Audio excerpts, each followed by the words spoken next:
మరి ప్రియులారా, ఆలస్యం చేయకుండా దేవుని వాక్యాన్ని మనం కొంచెం లోతుగా వెళ్ళి ఆలోచన చేద్దాం. అపోస్తల కార్యములు 27వ అధ్యాయం. అపోస్తల కార్యములు 27వ అధ్యాయం 9వ వచనాన్ని నేను చదువుతూ ఉన్నాను. నాతో పాటు మీరు గమనించండి. అపోస్తల కార్యములు 27వ అధ్యాయం 9వ వచనం. చాలా కాలమైన తరువాత ఉపవాస దినము కూడా అప్పటికి గతించినందున ప్రయాణము చేయుట అపాయకరమై ఉండెను. అప్పుడు పౌలు, అయ్యలారా, ఈ ప్రయాణము వలన సరుకులకును ఓడకును మాత్రమే కాక మన ప్రాణములకు కూడా హానియు బహు నష్టమును కలుగునట్లు నాకు తోచుచున్నదని చెప్పి వారిని హెచ్చరించెను. అయినను శతాధిపతి పౌలు చెప్పినది నమ్మక, నావికుడును ఓడ యజమానుడును చెప్పినదే నమ్మెను. చిన్న ప్రార్థన చేసుకుందాం.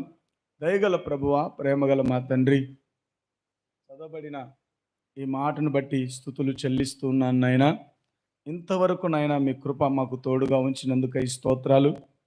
చక్కని పాటలు పాడుతూ నిన్ను మహింపరిచాం, నిన్ను స్తుతించాం, నిన్ను ఆరాధించాం. అందుకై మీకు స్తోత్రాలు చెల్లిస్తూ ఉన్నాను. నీ బిడ్డలు నీ మాటల కొరకు ఎదురు చూస్తూ ఉన్నారు ప్రభు.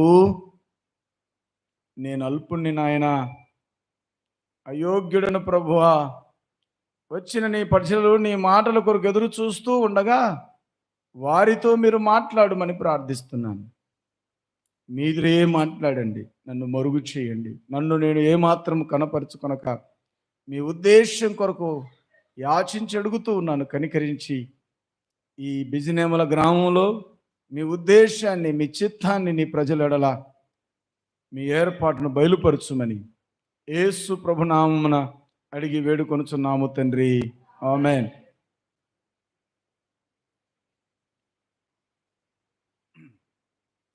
ప్రభునందు దేవుని బిడ్డలారా, మనం చదువుకున్నటువంటి ఈ అధ్యాయంలో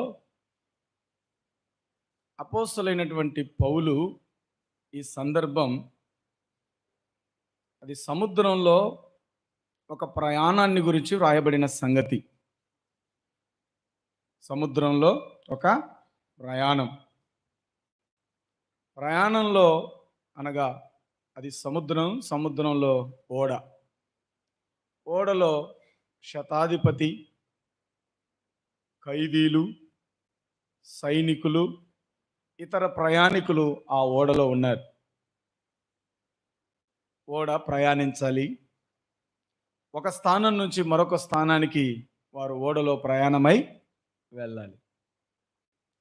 ఈ ఓడ ప్రయాణమై వెళుతూ ఉన్నటువంటి క్రమంలో అపోస్తలుడైనటువంటి పౌలుకి ఒక ఆలోచన వచ్చింది. ఏంటంటే, ప్రయాణం ఎలా కనపడింది ఆయనకి? అపాయకరమైనట్టుగా అనిపించింది. వారు చేస్తున్నటువంటి ప్రయాణం ఎలా అనిపించింది? అపాయకరము. అంటే వారి ప్రయాణంలో అపాయం ఉంది అన్న సంగతి ఎవరు గ్రహించారు? పౌలు గ్రహించాడు. వారి ముందు ఒక ప్రయాణం ఉంది, ప్రయాణంలో ఏముంది?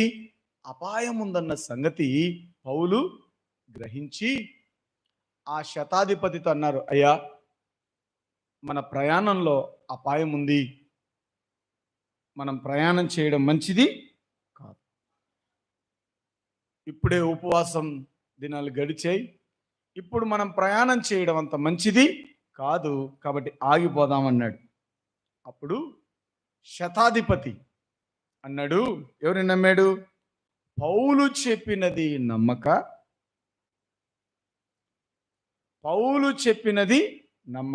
ఎవరు చెప్పింది నమ్మాడు? ఓడ నావికుడు, అనగా ఓడను నడిపించేవాడిని నమ్మాడు. తర్వాత ఓడ యజమాని చెప్పిన మాట నమ్మాడు. ప్రయాణం ప్రమాదకరంగా ఉంది అని ఎవరు చెప్తున్నారు? పౌలు చెప్తున్నాడు. అయ్యో, ప్రమాదమే లేదు, ఎన్నిసార్లు పడవ నడిపాను. ఎవరు వినా? నావికుడు అంటే ఓడను నడిపేవాడు. ఏమన్నాడు? ఈ మార్గంలో నేను ఎన్నోసార్లు ప్రయాణం చేశాను. ఇదే పడవను ఎన్నోసార్లు తీసుకొని వెళ్ళాను, ప్రమాదం లేదు. ఎవరు చెప్తున్నారు? నావికుడు చెప్తున్నాడు, డ్రైవర్ చెప్తున్నాడు. ఇప్పుడు డ్రైవరు ఏం కాదు, నేను చూసుకుంటా అంత కథ అని ఎవరు చెప్పారు? నావికుడు చెప్తుంటే ఆ ఓడ యజమాని ఏం చెప్పాడు? ఆయనకేం కావాలా? అది ప్రయాణం సాగితే ఆయనకేమొస్తుంది? ఏం చెప్పాడు ఆయన కూడా? పని ప్రయాణం సాగించమన్నాడు. శతాధిపతి ఎవరిని చూశాడు? శతాధిపతి ఎవరిని చూస్తున్నాడు? ఒకవైపు నావికుడు, మరోవైపు యజమానుడు. ఇద్దరు ఏమంటున్నాడు? ప్రయాణం వెళ్ళమంటున్నాడు. వెళ్ళు, ఎస్ గో హెడ్ అంటున్నారు. పౌలు మాత్రం అయ్యలారా మన ఎదుట ప్రమాదం ఉంది, ఆగమన్నాడు. కానీ శతాధిపతి ఏం చేశాడట? పౌలు మాట నమ్మలేదు. ఓడ యజమాని మాట నమ్మాడు, నావికుని మాట నమ్మాడు, ప్రయాణాన్ని సాగించారు. అయితే వారు మాత్రమే కాదు, ఆ ఓడలో ఉన్న ప్రజలు కూడా ఏం చేశారో చూడండి, 12వ వచనం. మరియు శీతాకాలము గడుపుటకు ఆ రేవు అనుకూలమైనది కానందున అక్కడ నుండి బయలుదేరి ఒకవేళ శక్యమైతే ఫినిక్స్నకు చేరి అక్కడ శీతాకాలము గడపవలనని ఎంతమంది? ఎక్కువ మంది ఏం చెప్పారు? ఆలోచన చెప్పిరి. ఏం చెప్పారు? ఎక్కువ మంది ఓటు ఎవరికి వేశారు? ప్రయాణం సాగించమని ఎక్కువ మంది, అంటే ఓడలో ఉన్న చాలా మంది ఏం చెప్పారు? ప్రయాణాన్ని ముందుకు సాగించమన్నారు. యజమాని పోదామన్నాడు, డ్రైవరు పోదామన్నాడు, ఓడలో ఉన్న చాలా మంది కూడా ఏం చెప్పారు? ముందుకు సాగమన్నాడు. కానీ పౌలు మాత్రం ఏం చెప్పాడు? అయ్యా ప్రమాదం ఉంది, కాస్త ఆగమన్నాడు. రమణందు దేవుని బిడ్డలారా, చాలాసార్లు మన పెద్దవాళ్ళు కూడా చెప్తూ ఉంటారు ఏంటంటే, ఇప్పుడు ఈ సమయం ఇది కొంచెం వర్షం వచ్చేలాగుంది, మబ్బులు కురుస్తున్నాయి అంటే వాళ్ళకున్న అవగాహనను అంచనాను బట్టి ఏం చెప్తారు? ఇప్పుడు ప్రయాణం చేయడం అంత మంచిది కాదంట. కానీ కొన్నిసార్లు మూర్ఖంగా మనం ఏం చేస్తాం? ప్రయాణం చేస్తాం, ప్రమాదంలో చిక్కుకుంటాం. అయ్యో చెప్పింటే బాగుండు, చెప్పిన మాట వింటే బాగుండు అని అనుకుంటాం. అనుకుంటాం, కానీ ప్రమాదం గుండా వెళ్తాం. అయితే చాలామంది ఏం చెప్పారు? ఓకే పోదామన్నారు, చాలామంది పోదామన్నారు, నావికుడు పోదామన్నాడు, యజమాని పోదామన్నాడు, ఇంకా శతాధిపతి ఏం చెప్పాడు? పొమ్మనే చెప్పాడు. పోయారు, ప్రమాదంలో చిక్కుకున్నారు. వెళ్ళారు, ప్రమాదంలో చిక్కుకున్నారు. ఎందుకు వారు ప్రమాదంలో చిక్కుకున్నారు? లోకంలో ఉన్న మనుషులేమో ప్రయాణం సాగించమని చెప్తున్నారు, దైవ సంబంధి అయిన వ్యక్తి మాత్రం ప్రయాణం ఆపమంటున్నాడు. దేవుని బిడ్డలారా, ఓ తండ్రికి 2 కుమారులు ఉన్నప్పుడు చిన్నోడు అడిగాడు, తండ్రి నా ఆస్తి నాకు ఇచ్చేయి, నా భాగం నాకు ఇచ్చేయి, నేను దూరం వెళ్ళి వ్యాపారం చేసుకుంటానంటే తండ్రి ఏం చెప్పాడు? తీసుకుపోరాని వింటాడా? ఆపింటాడా? వద్దురా నాన్న, నీకేం తెలియదురా, నువ్వు నీ వ్యాపారంలో మోసపోతావు, నీ డబ్బులు పోగొట్టుకుంటావు, నువ్వు నష్టపోతావు నాయన, ఇక్కడే ఉండు అని అంటాడా? అంటాడు. కానీ నేనేం చేశాడు? తండ్రి నాకు వచ్చే భాగం నాకు ఇవ్వు, నేను వెళ్తానన్నాడు. వెళ్ళాడు. ఆస్తి కూడా తొందరగా పోగైపోయింది. ఇచ్చిన పొలమంతా అమ్మేసుకున్నాడు, క్యాష్గా మారింది. వెంటనే ప్రయాణం సాగించాడు. ఇంకా 2వ వచనం తిరిగిందో లేదంతే, ఏమొచ్చింది? కరువు వచ్చింది, ప్రమాదంలో చిక్కుకున్నాడా లేదండి? ప్రమాదంలో చిక్కుకున్నాడు. అయితే దేవుని బిడ్డలారా, ఇది మనం ఎలా అర్థం చేసుకోవాలి? మనకు అర్థమవుతున్నటువంటి పద్ధతి ఏంటి? మన ఎదుట ఎలాంటి ప్రయాణాలు ఉన్నాయి? ఎక్కడ ప్రమాదం ఉంది? హెచ్చరికలు ఎక్కడి నుంచి వస్తున్నాయి?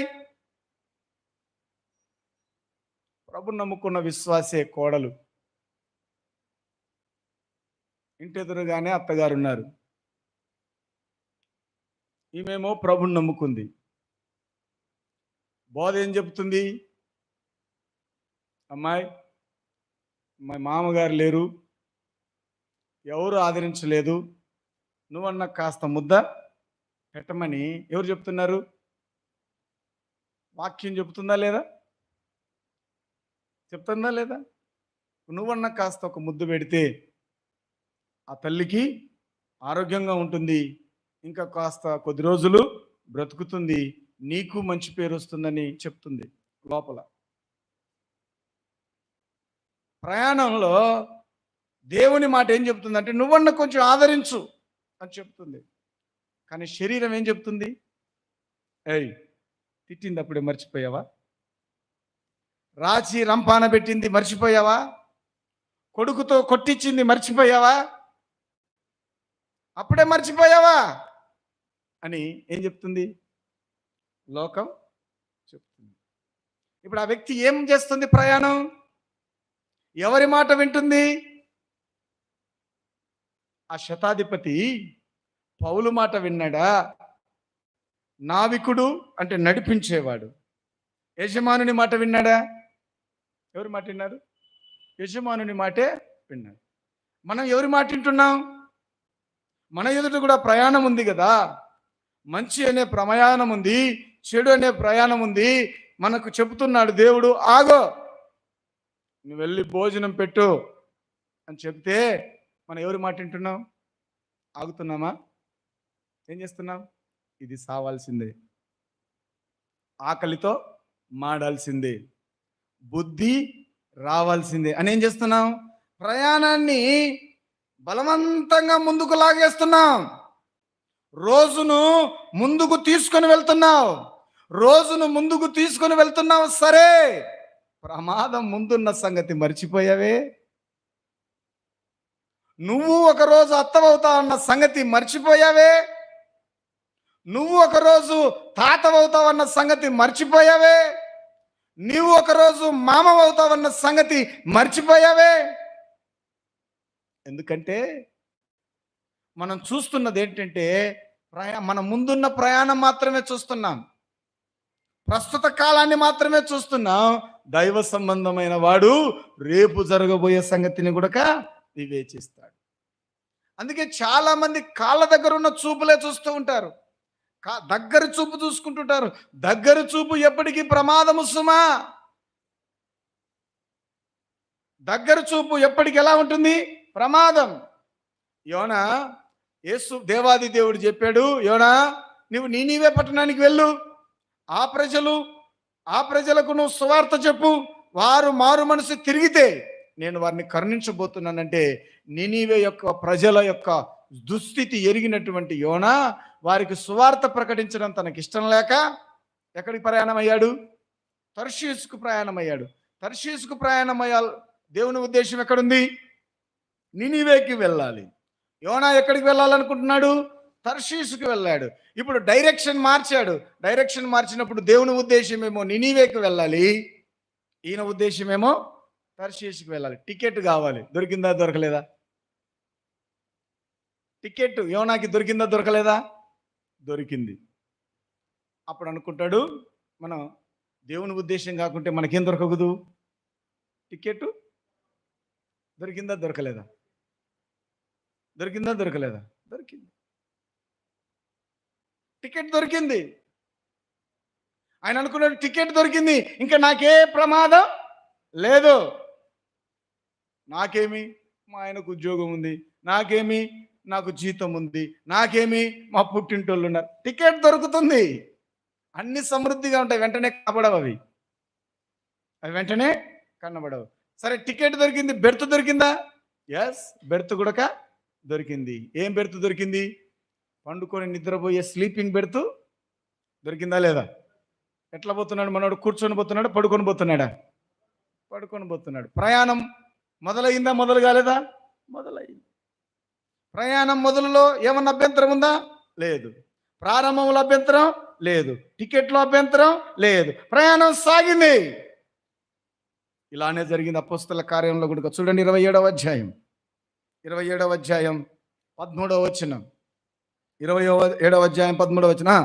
మరియు దక్షిణపు గాలి మెల్లగా విసురుచున్నగా వారు తమ ఆలోచన సమకూడినదని తలంచి లంగరెత్తి క్రేదు ధరికి ఓడను నడిపించిరి. అన్ని అనుకూలంగా ఉన్నాయా లేవా? ఎట్లా కనిపించాయి? అన్ని చల్లటి గాలి వస్తుంది, చల్లటి గాలి వస్తుంది. ఇంకా గాలి వస్తుంటే పడవకేంటి ప్రయాణం చేయడం ఈజీ. ఇంకా గాలి వస్తుందిరా, ఇదే మంచి సమయం అని ఏం చేశారు? ప్రయాణాన్ని సాగించారు. దేవుని బిడ్డలారా, చేతికి పడవ దొరుకుతుంది, చేతికి అవకాశం దొరుకుతుంది. అవకాశం దొరికినప్పుడు దేవుడు చెప్తుంటాడు, ఆగు, ఇది మంచిది కాదు. ఇప్పుడు ఈ ప్రయాణం మంచిది కాదు, ప్రయాణం మంచిది కాదనలా. ఈ ప్రయాణం, నువ్వు వెళ్ళే ప్రయాణం మంచిది కాదు, నువ్వు నడిచే నడవడిక మంచిది కాదు. నువ్వు శిక్షిస్తున్నావు, నీ తల్లిని శిక్షిస్తున్నావు, నీ తండ్రిని శిక్షిస్తున్నావు, నీ పిల్లలను శిక్షిస్తున్నావు, నీ సంఘాన్ని శిక్షిస్తున్నావు. ఈ ప్రయాణం మంచిది కాదు, ఆగమన్నాడు ప్రభు. మనం ఏం చేస్తాం? ఆగుతామా? తీర్చుకోవాల్సిందే పగ, ఎట్లయినా తీర్చేసుకోవాల్సిందే. పడవను ముందుకు సాగాల్సిందని సాగిస్తాం. సాగేటప్పుడు మనకు ఎట్లుంటుందంటే అన్నీ అనుకూలంగా ఉంటాయి. ఎట్లుంటాయేమో అన్నీ అనుకూలంగానే ఉంటాయి. దొంగలు ఎవరు ఉండరు. మనం దొంగతనం చేసేటప్పుడు కూడా ఎప్పుడు చేస్తాం? ఎంత అనుకూలంగా మారుతుందో. చూసే వాళ్ళు ఎవరు ఉండరు, పట్టుకునే వాళ్ళు ఎవరు ఉండరు. అవకాశం అందిపుచ్చుకున్నట్టుంటుంది. అదును చూసి పట్టుకున్నట్టుంటుంది దొంగతనం కూడా. పాపం చేసేటప్పుడు కూడా అవకాశం అన్ని రకాలుగా తలుపులు తెరుస్తుంది. ఇక మాట్లాడేదానికి కానీ, చూసేదానికి కానీ అన్నిటికీ సమయం దొరుకుతుంది. లోపల ఎక్కడో ఒక చోట దేవుడు అంతరంగంలో మాట్లాడుతుంటాడు, ఇది తప్పు, నువ్వు చేస్తున్నది పొరపాటు, ఆగు ఆగు అంటే పరిస్థితులేమో అవకాశాన్ని కల్పిస్తుంటాయి, దేవుడేమో ఆపేస్తుంటాడు. దేవుడు ఆపేస్తుంటాడు, పరిస్థితులేమో అవకాశాన్ని కల్పిస్తుంటాయి. మనం ఏం చేస్తాం? అవకాశాన్ని వాడుకుంటామా, ఆగుతామా? ఇంకా ఈ అవకాశం తప్ప మనకు మరలా ఈ ఛాన్స్ పోతే మరలా ఛాన్సు రాదు. ఇదే ఛాన్స్ అని ఏం చేస్తాం? అవకాశాన్ని అందిపుచ్చుకొని ప్రయాణాన్ని సాగిస్తాం, ప్రమాదంలో పడతాం. ప్రయాణాన్ని సాగిస్తాం, ప్రమాదంలో పడతాం. గొడవ పడద్దు అని అంతరంగంలో ప్రభు హెచ్చరిస్తున్నప్పటికీ దూకుతావు. దూకి ఒకేటేస్తావు. నువ్వు ఒకేటు పడితే రెండిట్లు పడతాయా పడవండి? కొట్టేది నువ్వు ఒకేటే, కానీ నీకు కూడా రెండు పడతాయి పడవా? అవకాశాన్ని అనుకూలంగా ఉన్నప్పుడు పరిస్థితులు నీకు ఎట్లా కనపడతాయి అంటే ఎంత చక్కగా కనపడతాయో పరిస్థితులు. చూడ్డానికి ఇంకా ఏ అభయం లేనట్టు కనపడతాయి. అందుకే ఈరోజు ఎంత ప్రమాదం ఉందంటే దేవుని బిడ్డలారా, పురుషులకి స్త్రీలకి బహు భయంకరమైన ప్రమాదం ప్రయాణం రూపంలో ఉంది. మనం కూడా మన జీవితాన్ని, పెద్ద ఆధ్యాత్మికవేత్తలు చెప్తారు, జీవితమే ఒక ప్రయాణం. అవునా కదా? జీవితం అంట ఒక ప్రయాణం. ప్రయాణంలో ప్రమాదాలు ఉన్నట్టు జీవితం అనే ప్రయాణంలో కూడా ఏమున్నాయి? ప్రమాదాలు ఉన్నాయి. ప్రమాదాలు ఉన్నాయి. మరి ప్రమాదం ఉన్నప్పుడు ప్రమాదిక హెచ్చరికలు కూడా ఉంటాయా ఉండవండి? కోయిలకుట్లకి వెళ్ళే ప్రయాణంలో ఏం చెప్తారు? ఇది వంపు ప్రమాదం, ఇదేంటి? హెచ్చరిక, ఆగి నెమ్మదిగా పొమ్ము. ఇది ప్రమాదం జరిగే స్థలం కనుక మీరు స్లోగా వెళ్ళండి. నేను స్పీడ్గా వెళ్తానంటే ఏమవుతావు? ఉంటాయా లేదండి? హెచ్చరికలు ఉన్నాయా లేవా? ఇది డేంజర్, ఇక్కడ వంపులు ఉన్నాయి. మీరు స్లోగా వెళ్తే మీకు బాగుంటుంది, స్పీడ్గా వెళ్తే మీకు ప్రమాదం జరుగుతుంది అని అక్కడక్కడ మనకేం చేస్తారు? ప్రయాణంలో కూడా హెచ్చరిక సిగ్నల్స్ పెడతారు. పెట్టినప్పుడు ఆ హెచ్చరికలు మనకున్నప్పుడు మనం ఏం చేయాలి? స్లోగా వెళ్ళాలి. ఓ తల్లి కుమారునికి చెబుతుంది, నాయనా కుమారుడా, వేశ్య జారశ్రీయుండు ఛాయకు పోవద్దురా, ఎట్టన్నా ప్రయాణం చేయరా, నువ్వు ఎట్టన్నా పో, కానీ వేశ్య ఇంటికి మాత్రం ఆ ప్రయాణం నీకు మంచిది కాదు. వేశ్యలుండే తావరానికి, వేశ్యలుండే ఛాయకు ఆ ఇంటికి నువ్వు పోవద్దు. పోతే ఏమవుతుంది నాన్న అంటే ఏమవుతుంది? వాళ్ళు చూస్తారా, చూస్తే దెబ్బలు పడతాయి అంటే ఏమంటాడు? ఎవరు చూడరమ్మా, ఎవరు లేనప్పుడే పోతా, నేను తిక్కున్నా, అందరు ఉన్నప్పుడు నేను ఎందుకు వెళ్తా? ఎవరు లేనప్పుడే అంటే ఎప్పుడు ప్రమాదం, ఎప్పుడు దొరుకుతాడా దొంగ? ఎప్పుడు పడతాయి దెబ్బలు? దొరికినప్పుడే పడతాయి. దొరుకుతావురా, తెలిస్తే ఇబ్బంది పడతావురా అంటే ఏమంటాడు? నేను ఎవరికి తెలియకుండా వెళ్తా, నన్ను పట్టుకునే శక్తి వారికి లేదు, నేనెంత మాయగానో వారికే తెలియదు అనుకుంటాడు. అదేంటంట? అది లోతైన గొయ్యి. వాళ్ళు పట్టుకోవాల్సిన అవసరంలా, నువ్వే అందులో. వాళ్ళు నిన్ను ప్రత్యేకంగా పట్టుకోవాల్సిన అవసరం, నువ్వే అందులో పడిపోతావు. ఇంకా మళ్ళీ వాళ్ళు పట్టుకునేది ఏంది? నువ్వే అక్కడ పడిపోతావు, ఇంకా మరలా బయటికి రాలేవు. ప్రభునందు దేవుని బిడ్డలారా, పాపం చాలా ప్రమాదకరమైంది.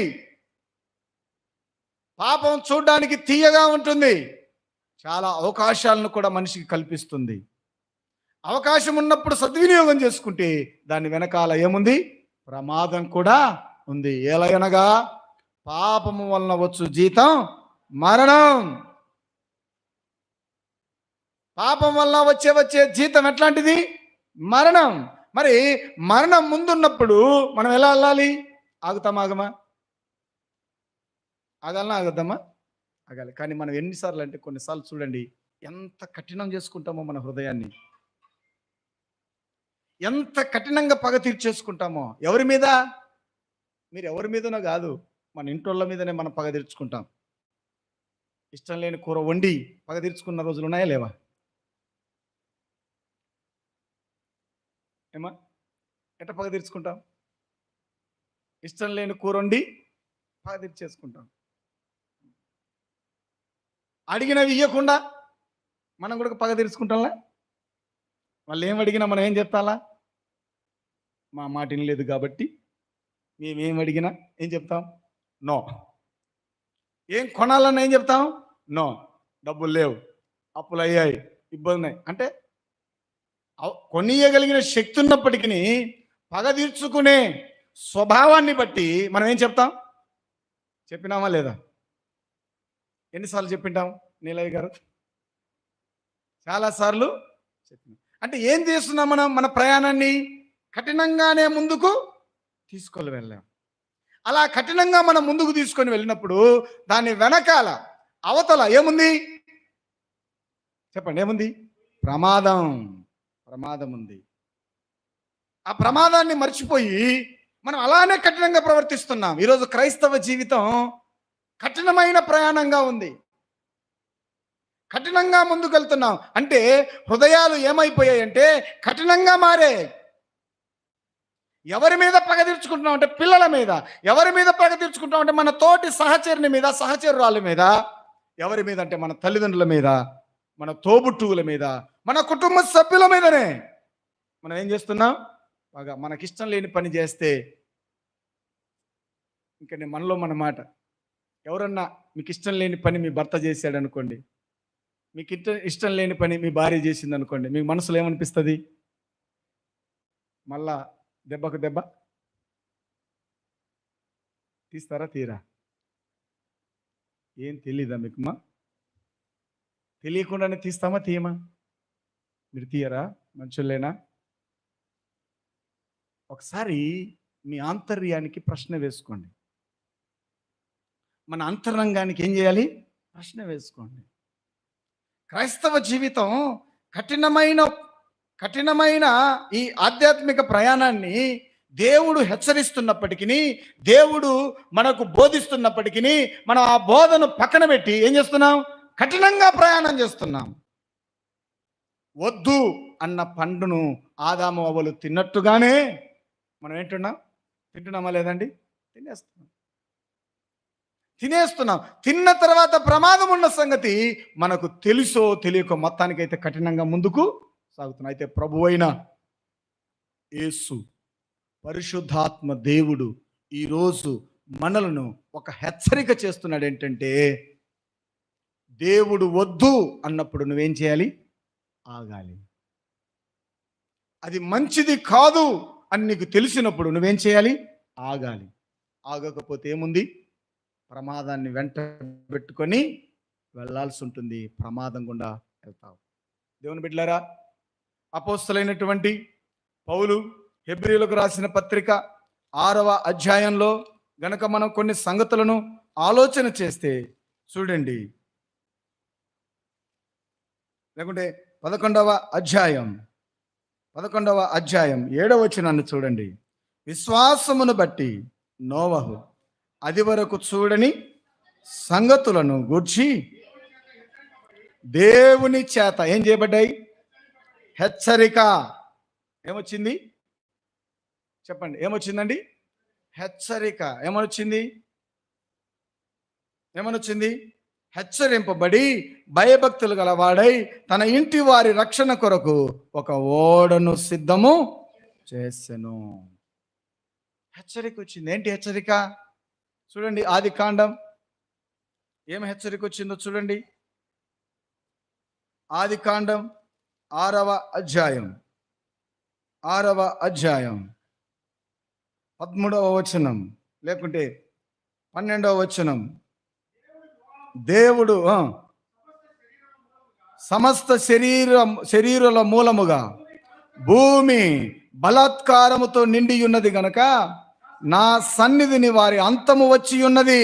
ఇదిగో వారిని భూమితో కూడా నాశనము చేయుదును. హెచ్చరిక ఎక్కడి నుంచి వచ్చింది? ఎక్కడి నుంచి వచ్చింది? దేవుని దగ్గర నుంచి వచ్చింది. ఏమని వచ్చింది? ఇదిగో సమస్త శరీరుల మూలముగా భూమి బలాత్కారముతో నిండి పోయింది. వారిని నేనేం చేస్తాను? భూమితో కూడా నాశనము చేస్తాను. అందుకే పైనున్న వచనంలో 6వ అధ్యాయం 6వ వచనంలో రాయబడింది, తాను భూమి మీద నరులను చేసినందుకు యెహోవా సంతాపము నొంది తన హృదయంలో నొచ్చుకున్నాడు. ఎందుకు నొచ్చుకున్నాడు? 5వ వచనం, నరుల చెడుతనము భూమి మీద గొప్పదనియు వారి హృదయం యొక్క తలంపులలోని ఊహ అంతయు ఎల్లప్పుడూ కేవలము చెడ్డది. ఏం చెడ్డదంట? ఏం చెడ్డదమ్మా? ఏమి చెడ్డది? భూమి మీద నరుల హృదయము ఏమంట? గొప్పదంట. హృదయం యొక్క తలంపులలోని ఊహ అంతయు, తలంపులు చెడ్డవే, ఊహ అంత చెడ్డదంట. అందుకు నరులను చేసినందుకు దేవుడు ఏం చేశాడంట? సంతాపడ్డాడంట. ఎందుకు? నరుల యొక్క బలాత్కారం. సమస్త శరీరులు ఏమైంది?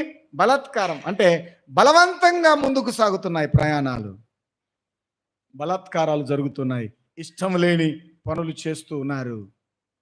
దేవునికి ఇష్టం లేని పని చేస్తున్నారు, మనుషులకు ఇష్టం లేని పని చేస్తున్నారు. ఎట్లా చేస్తున్నారు? బలవంతంగా. మరి ఏం జరుగుతుంది? అది నాశనాన్ని తీసుకొని వస్తుంది అన్న సంగతిని దేవుడు ఏం చేశాడు? నోవహుకు హెచ్చరిక జారీ చేశాడు. పాపంలో ఉన్నావా? హెచ్చరిస్తున్నాడు ప్రభు. ఏంటి? అది నాశనానికి నిన్ను నడిపిస్తుంది. పాపం చేస్తున్నావా? అది నీకు మరణాన్ని తీసుకొని వస్తుంది. ఎక్కడ పాపం? ఎక్కడో కాదు, నీ అంతరంగంలో, ఊహలో, నీ ఆలోచనలో పాపపు తలంపులు ఉన్నాయా? అయితే అది నీకు నష్టాన్ని తీసుకొని వస్తుందని దేవుడు ఏం చేస్తున్నాడు? హెచ్చరిక చేస్తున్నాడు. మరి హెచ్చరిక చేస్తున్నప్పుడు మనం ఏం చేస్తున్నాం? ఆగుతున్నామా? ఎందుకు ఆగడం లేదు? ఎంత పాపం చేసినా ఏమన్నా చెడు జరుగుతుందా? పాపం చేసినోడికి వర్షం పడకుండా ఉందా? పాపం చేసినోడికి అన్నం దొరకకుండా ఉందా?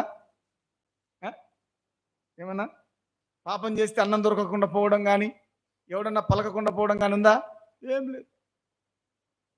కాబట్టి చల్లటి గాలి ఇంకా వానికి పాపం చేసేటోనికి ఇంకా అనుకూలత ఎక్కువ. నువ్వు వీరునివిరా, నువ్వు శూరునివిరా అంటారనరా?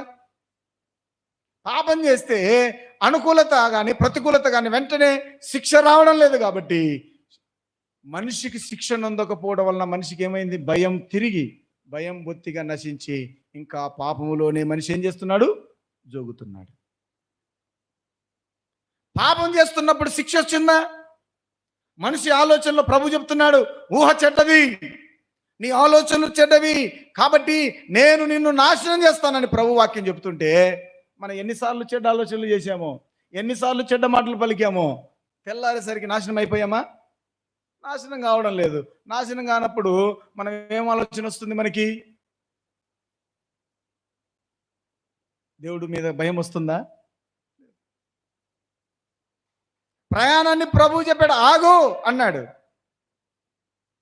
చల్లని గాలి వస్తుంది, డ్రైవర్ ఏమో పొమ్మంటున్నాడు, యజమానుడేమో పొమ్మంటున్నాడు, లోపల కూర్చున్న వాళ్ళందరూ పొమ్మంటున్నారు, ఈడొక్కడు మాత్రం ఏమంటున్నాడు?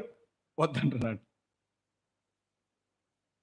అందరూ అదే చేస్తున్నారు, నేను చేసేది ఏంటి అనే ఉద్దేశంతో మనం కూడా ఉన్నాం. అయితే ప్రభు చెప్తున్నాడు, అక్కడేముంది? ప్రమాదం ఉంది. పాపం వెనకాల ప్రమాదం ఉంది. ఈరోజు నువ్వు ఏ పాపం చుట్టూ ప్రయాణం చేస్తున్నావో, ఏ పాపం వైపు నువ్వు పరుగులేస్తున్నావో, దాని వెనకాల భయంకరమైన ప్రమాదం ఉందని ప్రభు ఈరోజు ఈ గ్రామంలో మీ అందరి ముందట ప్రభు ఏం చేస్తున్నాడు? హెచ్చరిస్తున్నాడు. అది ఎవరిని హెచ్చరిస్తున్నాడు? నిన్నే. ఎవరినో నువ్వు అనుకుంటున్నావు, ఈ మాటలు వింటున్నావు కదా, నిన్నే హెచ్చరిస్తున్నాడు ప్రభు. నిన్నే. నువ్వు చేస్తున్న ప్రయాణం మంచిది కాదు. నీవు చేస్తున్న ప్రయాణం మంచిది కాదు. నువ్వు బలవంతంగా ప్రయాణం చేస్తున్నావు. ఎంత చెప్పినా వినకుండా ప్రయాణం చేస్తున్నావు. ఎంత గోజాడినా నువ్వు ముందుకెళ్తున్నావు. ఒక సంగతి గుర్తుపెట్టుకో, అక్కడేముంది? ప్రమాదం ఉంది. పౌలు చెప్పాడు, ప్రమాదం ఉందయ్యా వద్దయ్యా అంటే వద్దన్న వినకుండా వెళ్ళారు. ఏమైంది? ప్రమాదం వచ్చింది. ఓడలో ఉన్న సరుకులన్నీ బయటికి వేస్తున్నారు, తినేదానికి తిండి లేదు. ఇంకా ఆకాశం మబ్బులు చుట్టుకుంది, సూర్యుడు కనపడడం లేదు, చంద్రుడు కనపడడం లేదు, దరి కనపడడం లేదు. ఇంకా ప్రాణము మళ్ళా బతుకుతాదన్న ఆశ పొత్తిగా లేదు. ఇంకా బ్రతుకుతామన్న ఆశ కూడా వారిలో ఎవరిలో లేదు. అప్పుడు పౌలు అన్నాడు, అయ్యా ఇప్పటికైనా నా మాట వినండి, మీలో ఎవని ప్రాణం నశించదు. నేను ఎవరిని సేవించుచున్నానో, ఏ దేవుని నేను నమ్ముకున్నానో, ఏ దేవునికి సేవకున్నో, ఆ దేవుని దూత వచ్చి నాతో చెప్పిన మాట వినండి. ఏంటి ఆ మాట తెలుసా? మీలో ఏ ఒక్కరిని ప్రాణం నశించదు. ఎవక్కడు నశించడు, కాబట్టి ధైర్యంగా ఉండమని చెప్పాడు. దేవుని బిడ్డలారా, ఒకవైపు దేవుడు మాట్లాడుతున్నాడు, మరోవైపు పరిస్థితులు ఎట్టున్నాయి? చీకటి కమ్ముకుంది, ప్రాణాలు పోయే పరిస్థితులు మరోవైపు ఉన్నాయి. దేవుడు ఏం చెప్తున్నాడు? పరిస్థితులు చూడండి, ప్రాణాలు పోయే పరిస్థితులు ఒకవైపు ఉన్నాయి, కానీ ప్రాణం కూడా పోదని దేవుడు చెప్తున్నాడు. ఎవరి మాట నమ్ముతాం మనం? ఎవరి మాట నమ్ముతాం? ఇప్పుడు ఇలా మీటింగ్ పెట్టేసరికి ఇంకా ఖాళీ ఉంది స్థలం, చక్కని మందిరం, చాలా గ్రామాల్లో మందిరాల్లో కల్లాడుతున్నారు. మీకైతే చూడ్డానికి ఉండడానికి ఎంత లైటింగ్తో మందిరం ఉంది, కానీ ఎవరు లేరు? మనుషులు. అదే ఇక్కడ ఒక డీజే పెట్టి ఇతని డ్యాన్స్ వేయించాను అనుకోండి, ఎన్ని నిమిషాల్లో వస్తారు మీ ఊర్లో? ఒక 3 నిమిషాల్లో వస్తారా? మా ఊర్లో సౌండ్ వినపడతానే ఫోన్లు చేసుకొని రారా రారా రారా రారా అని అందరు పిలుచుకొని ఆ సౌండ్కే వచ్చేస్తారు. ప్రార్థనలో పిలిచి రండి రండి రండి రండి అని పిలిస్తే వచ్చేదానికి మనసు లేదు. మనం వెళ్తున్న ప్రయాణంలో ప్రమాదం ఉంది. ఎవరు లేకుండా వెళ్తే, దేవుని మాట వినకుండా మనం ముందుకు వెళ్తే మన ప్రయాణంలో ఏముంది? ప్రమాదం ఉంది. దేవుడు లేకుండా చేసే ప్రయాణంలో ప్రమాదం ఉంది. ఈరోజు నువ్వు వెళ్తున్నావు, నడుస్తున్నావు, తింటున్నావు, తిరుగుతున్నావు, నీతో పాటు దేవుడు ఉన్నాడా? ప్రభుని నమ్ముకున్నావా? రక్షణ ఉందా? విశ్వసించావా? లేకుంటే కఠినంగా ముందుకెళ్తున్నావా? చాలామంది ప్రభుని నమ్ముకున్నామన్న ఉద్దేశంలో ఉన్నారు కానీ వారు కూడా ప్రయాణాన్ని ఎలా సాగిస్తున్నారు? కఠినంగానే ప్రయాణం కఠినం.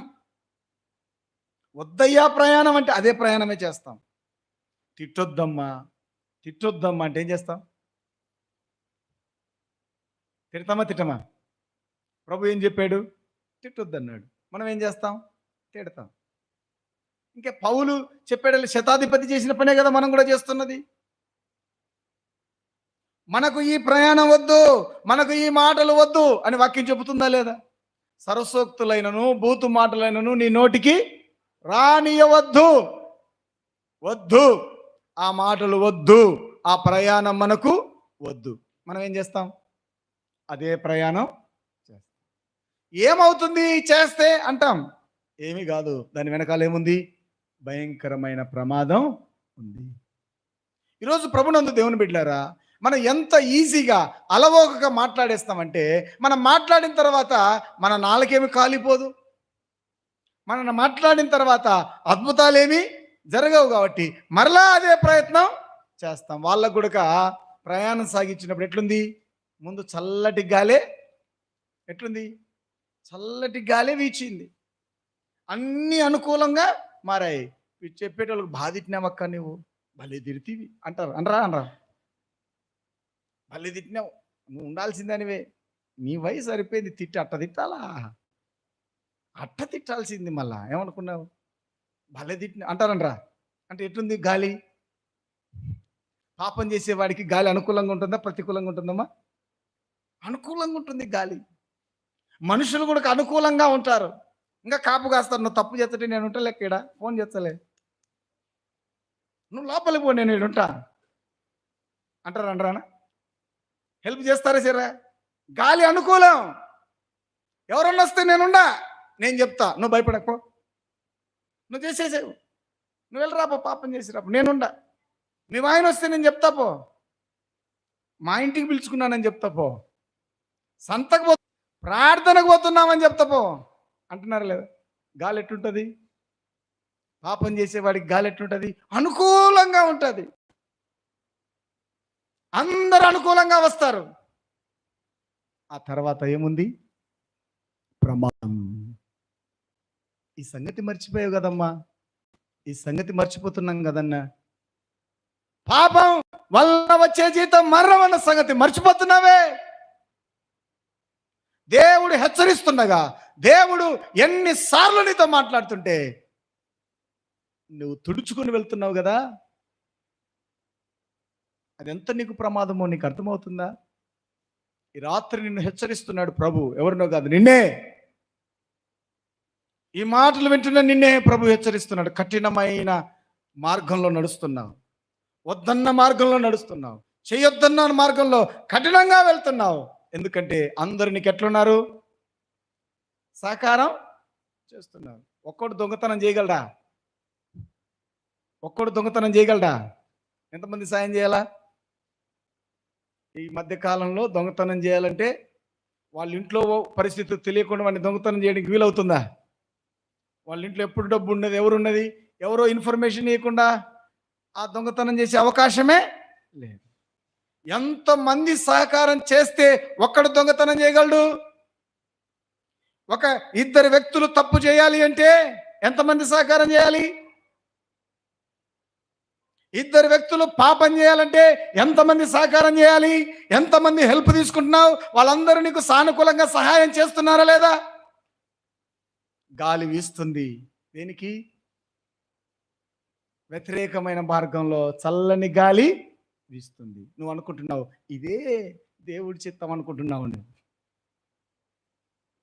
కానీ ఏముందండి? యోనాకి గుడక ఏమొచ్చింది? పడవలో ఉన్నప్పుడు చల్లగా నిద్ర వచ్చింది, గాఢ నిద్ర వచ్చింది. ఏమైంది? ప్రమాదం వచ్చింది. ప్రభునందు దేవుని బిడ్డలారా, ఈ రాత్రి దేవుని మాటలు వింటున్న వారులారా, ప్రమాదాన్ని పసిగడుతున్నారా? ప్రమాదం ఏ రూపంలో నీ ఇంటిలోనికి దూరుతుందో, ఏ రూపంలో నిన్ను పట్టి పీడిస్తుందో సంగతులు నీకు అర్థమవుతున్నాయా? అయితే ఈ రోజన్న కఠినత్వాన్ని ఏం చేయాలి? విడిచిపెట్టండి. కఠినమైన స్వభావాన్ని విడిచిపెట్టండి. ప్రభు వద్దన్న దాన్ని వద్దాపేసేయండి. ప్రభు మాను అన్నదాన్ని ఏం చేయాలి? మానేసేయండి. మానేస్తే నీకేం దొరుకుతుంది? క్షేమం దొరుకుతుంది, లాభం దొరుకుతుంది. నోవా ఇదిగో ఒక ఓడను కట్టేసేయి అంటే ఏమన్నాడు? ఎందుకు కట్టాలి ప్రభువా అన్నాడా? ఏం చేశాడు? 6వ అధ్యాయం చివరి వచనం చూడండి. ఆదికాండం 6వ అధ్యాయం చివరి వచనం. నోవాహు ఒకడెవడో చదివేటప్పుడు అట్లు అనుకున్నాడంట. ఏమన్నాడు? నోవాహు ఏం చేశాడంట? నోవాహు ఏం చేశాడండి? ఏమట్లు? నోవాహు ఏం చేశాడు? ఈయన సరిగా చదువుకోలేదన్నమాట. చదువుకోకుండానే ప్రసంగానికి ఎక్కాడు. కిందున్నోళ్ళు చదివేటప్పుడు ఎట్టిదంటే నోవాహు అట్లు చేసాననేసరికి ఈయన వాక్యం చెప్పడం, నోవాహు అట్లు చేయడం భలే వచ్చు, ఎంత బాగా అయినా పెద్ద పెద్ద అట్లు చేయగలుగుతాడు, అవి ఒక్కొక్కరు 10 మంది తినగలుగుతారు అని ప్రసంగం మొదలుపెట్టాడు ఈయన. చాలాసార్లు చదువుకునేటప్పుడు కూడా మనకేముంటుంది? ప్రమాదాలు ఉన్నాయి. నోవాహుకు చెప్పాడు, నీవు ఒక ఓడ కట్టమంటే నోవాహు ఏం చేశాడు? ఆ ఓడ కట్టాడు, సిద్ధపరిచాడు, ఆగాడు. నోవా, ఈ ప్రజల ప్రమాదంలో ఉన్నారు, అది మనకు మంచిది కాదు, ఆగేసాయి అంటే వెంటనే ఆగిపోయాడు. ఓడను సిద్ధం చేశాడు, తాను సిద్ధపడ్డాడు, తన కుటుంబము రక్షణ పొందింది, నిత్య జీవానికి ఏం వెళ్ళారు? మార్గం. ఈరోజు దేవుని బిడ్డలారా, నీవు చేసావా? నువ్వు రక్షింపబడ్డావా? నీ కుటుంబం రక్షింపబడిందా? అసలు రక్షణ పొందాలన్న ఆలోచన కానీ, పాపము నుంచి విడుదల పొందాలన్న కోరిక కానీ నీకుందా? అయితే నువ్వు ప్రమాదకరమైన ప్రయాణంలో ఉన్నావు. మారు మనసు పొందాలన్న ఆలోచన నీకు లేకపోతే, బాప్తిస్మం పొందాలన్న ఆలోచన నీకు లేకపోతే నువ్వు ప్రమాదకరమైన ప్రయాణంలో ఉన్నావు. అది నీకు నాకు ఎప్పటికీ క్షేమం కాదు. ఈ రోజన్నా మనం ఏం చేద్దాం? ఆగో, ఒక నిర్ణయం తీసుకోండి. మీరు ఏ ప్రయాణంలో ఉన్నారు? కఠినంగా ముందుకు వెళ్ళాలనుకుంటున్నారా? ప్రభు మాటకు లోబడి మారు మనసు పొందాలనుకుంటున్నారా? ఒకసారి తలలు వంచండి, ప్రార్థన చేసుకుందాం. తలలు వంచండి, ప్రార్థన చేసుకుందాం. ప్రియ సహోదరి సహోదరులారా,